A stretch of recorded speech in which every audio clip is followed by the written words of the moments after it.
Hello বন্ধুরা, তোমরা সবাই কেমন আছো? তো রবিবারের আরও একটা দুপুরে ওয়েলকাম। এখন সকাল নেই, দুপুর হয়ে গেছে, বিকেল হতে চললো।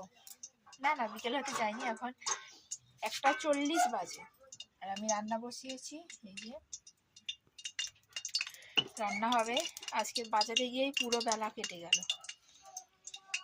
তো এই যে সব কিছু কেটেছি, পেঁয়াজ, টমেটো, ক্যাপসিকাম, আর এখানে আলু আর ধনেপাতা। আর এই হচ্ছে আজকে খাবার।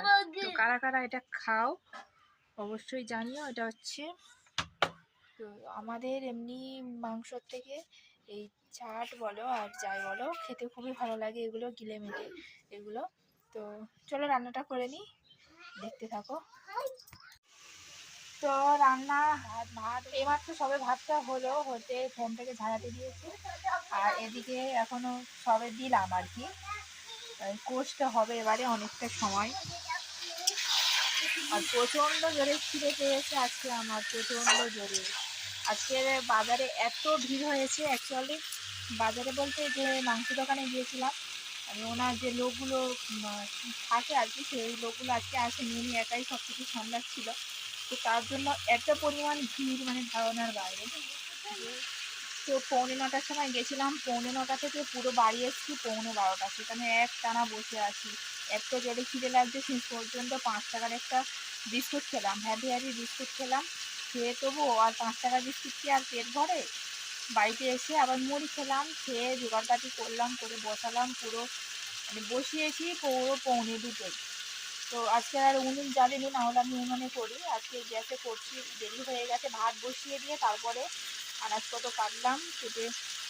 আমার মেয়ে আজকে অনেক হেল্প করেছে, পেঁয়াজ ছাড়িয়ে দিয়েছে, রসুন ছাড়িয়ে দিয়েছে, অনেকটাই হেল্প করেছে। তো চলে রান্নাটা করে নিই। এদিকে কষাচ্ছি, এটা বেশি কষাতে লাগে না, মাংস যত না কষাতে লাগে, গিলে মেটে ছাট এইসব খুব কম সময় লাগে কষাতে। তো চলো করে নিই। আমার মেয়ে আবার কাকাদের বাড়ি থেকে খেয়ে এলো, কাকা ডাকলো, বেলা হয়ে গেছে, বললো যে ভাত খেয়ে যা। আমি ওই জন্য বললাম যা ছোটো দাদুর কাছ থেকে ভাত খেয়ে আয়, বলতে ভাত খেয়ে এলো ওই বাড়ি থেকে। কারণ আমি রান্না বসাতে অনেকটা বেলা হয়ে গেছে, রান্না হবে, খাবে, খিদে পেয়েছে, তো তার জন্য খেয়ে এসছে, তো আবারও খাবে। তো চলো করে নিই আর নিজে খাওয়াবো। তরকারিতে সবে জল দিলাম, এখনো বোল আসেনি, ফুটুক। তো চলো আমি ওদিকে কাজকর্ম করে নিই, তরকারিটা হলেই হয়ে যায়। আজকে আর অন্য কোনো কিছু রান্না করিনি, শুধু ওই তরকারি আর ভাত। একটু বেগুন ভাজবো ভেবেছিলাম, বেগুন ভাজা আমার খুব পছন্দের, আমার মেয়েরও খুব পছন্দের, ওর বাবাও খায়, খুব ভালো লাগে বেগুন ভেজে। তারপরে যেমন ভর্তা করে ভেজে, পেঁয়াজ দিয়ে কাঁচা লঙ্কা দিয়ে মাখালে খুব ভালো লাগে খেতে, ওটা দিয়েই তো ভাত খাওয়া হয়ে যায় আমার আর আমার মেয়ের। তো যাই হোক, আজকে আর বেগুন ভাজলাম না, বেগুন ভাজা অন্য একদিন করবো। আজকে অনেকটা বেলা হয়ে গেছে, খিদেও লেগেছে, তার জন্য এক তরকারিতেই ব্যাস শেষ। তো চলো ওটা হতে থাক, আমি একটু ওদিকের কাজকর্মগুলো সেরে নিই টুকটাক, দেখতে থাকো।